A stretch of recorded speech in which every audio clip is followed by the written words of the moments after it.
Welcome back to Dateline Philippines Weekend. Nowadays, being an entrepreneur sometimes also means being an innovator. This year, there's one event that will highlight their success and best practices. That's the Philippine Innovation Convention, or PHINCON.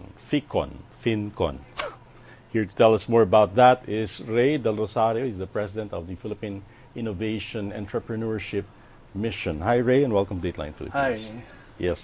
First off, what is innovation entrepreneurship? The Philippine Innovation Entrepreneurship promotes social entrepreneurship through innovation among the networks of households. It is our way of, contributing to the Philippine government in really promoting micro and small entrepreneurship in the various sectors in the society. Isn't an entrepreneur already an innovator in his own right? Well, an entrepreneur can always be an innovator. It really depends on how he or she would be able to make the most of the services or products that he or she will be introducing to the market. And as you mentioned earlier, you want to encourage small-scale Yes. entrepreneurs in the Philippines. Where are we as a country in terms of being innovators and entrepreneurs? Are we there? I mean, have we reached that level where we're, where it's commonplace in our small communities that there are small entrepreneurs or small businesses innovating to At become this something point else? of time, we are in the economic takeoff because our government, specifically under this administration, the main focus is really on the promotion of entrepreneurship, which also coincides with the hosting of the Philippines in the forthcoming ASEAN Summit. Right. We had a story covering that a while ago. Are Filipinos innately entrepreneurs, or is this something that you have to learn, that you have to make conscious efforts to become one? Yeah, I believe that we are innate entrepreneurs because we, by environment, we would always wanted to have extra income.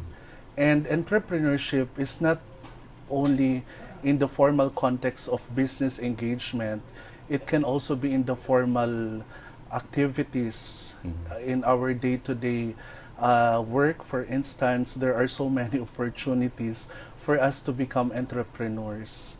And basically at this point of time, there are already so much services, for instance, in the consultancy, in Right. helping organizations to become better in terms of their return of investments. And social entrepreneurship, you mentioned a Yes. while ago, is that a new field in the Philippines? Well, it's not really a new field. It's a way of helping the society in a general sense. But, there is the aspect of earning, but it is really more on consolidating contribution on how we can make an impact to others. Because a lot of corporations have, in a way, embraced that mission to become social entrepreneurs. But small scale? Yes. Meron din ba? Well, yeah, there are different small scales Na social entrepreneurship? yeah, that are into social entrepreneurship. But our idea in the Philippine Innovation is really on the promotion of the network of households to become more inclusively sustainable and for them to become financially secured in the years to come. Because in our paradigm, we wanted to bring it to the most oppressed area of the society, and that is basically our model. Right. Do you have a success story? Perhaps an area that made it to innovative entrepreneurship? At this point of time, we are only in our fourth year of operations, but I would say we are in that direction of really making a very innovative and inspirational story.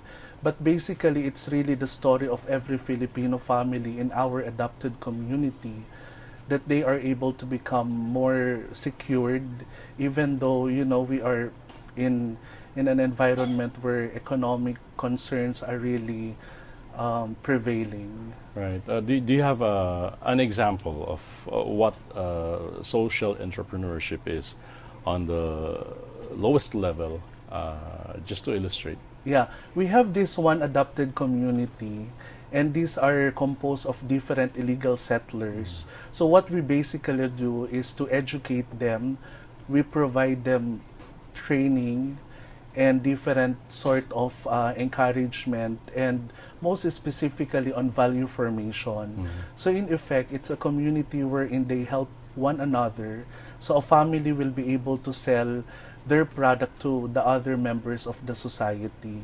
Even though it's just a small community, in effect, it's becoming a very progressive one. Okay, and as you mentioned earlier, you've been here 4 years in the Philippines, or it's been in the Philippines for 4 years. Yes. Now you have a convention. Tell us more about what's expected in the convention. Yeah, the Philippine Innovation Convention will gather some members of the diplomatic and consular corps, and we also have invited some government officials to be able to consolidate the promotion of social entrepreneurship. And it's a celebration of different ideas that are currently practiced in our country.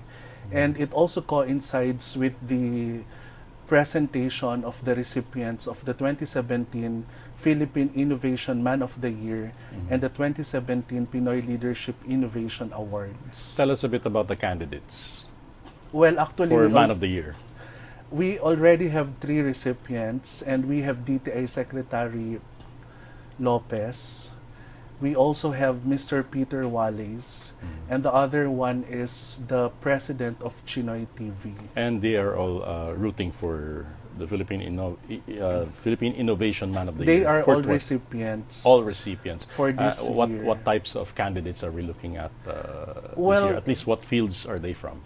Yeah, they were able to consolidate impact to the society. And the search committee, headed by the former Nigerian ambassador to the Philippines, Ambassador Akinyemi Forombi, was able to scout these recipients who, in one way or the other, have demonstrated innovative and uncontested, unconventional traits that they have done in their own profession or industry. So in the case of the DTA Secretary, Lopez, he's really into the promotion of entrepreneurship way back long years ago. Okay. You also have Mr. Peter Wallace, who through his research and all those economic ignition with the government, he was really able to consolidate a more sustainable economic growth and direction in the country in so many ways. And we also have the Chinoy TV president, who provided a new platform, particularly for the Filipino-Chinese market and for the Filipino-Chinese entrepreneurs. And aside from the Philippine Innovation Man of the Year, there's also the Pinoy Leadership Innovation Awards. Yes. Tell us about it.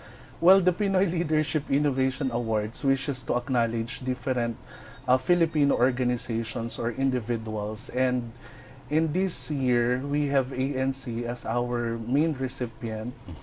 And then we also have the business world, who happen also to be our media partners.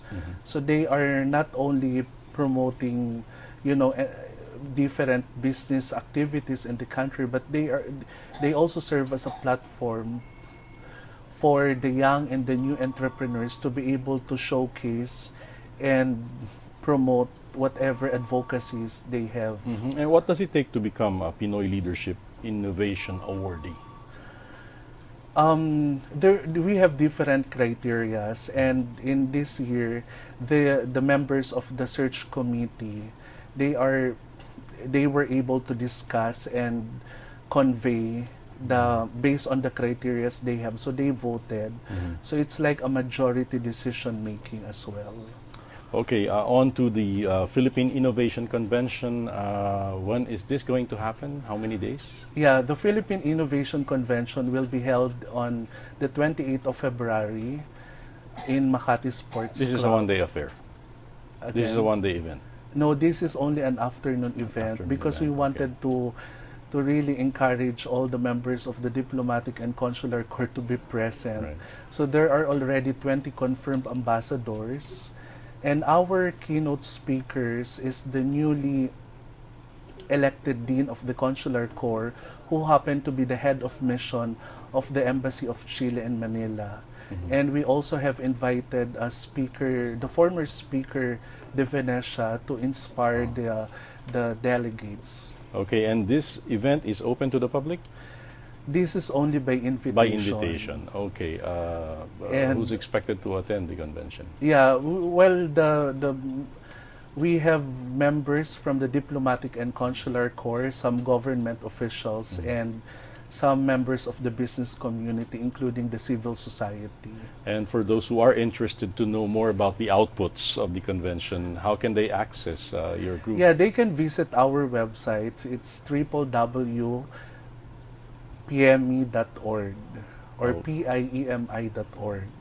And they find all the information Yeah, that they they need. can have the post-conference materials in that website. Okay, thank you, Reyron del Rosario, Yes. for coming to the show, talking about the Philippine Innovation Entrepreneurship Mission in the Philippines, which is having a convention on February 28th Yes. in Makati. Where in Makati? Makati Sports Club. Makati Sports Club. Thank you.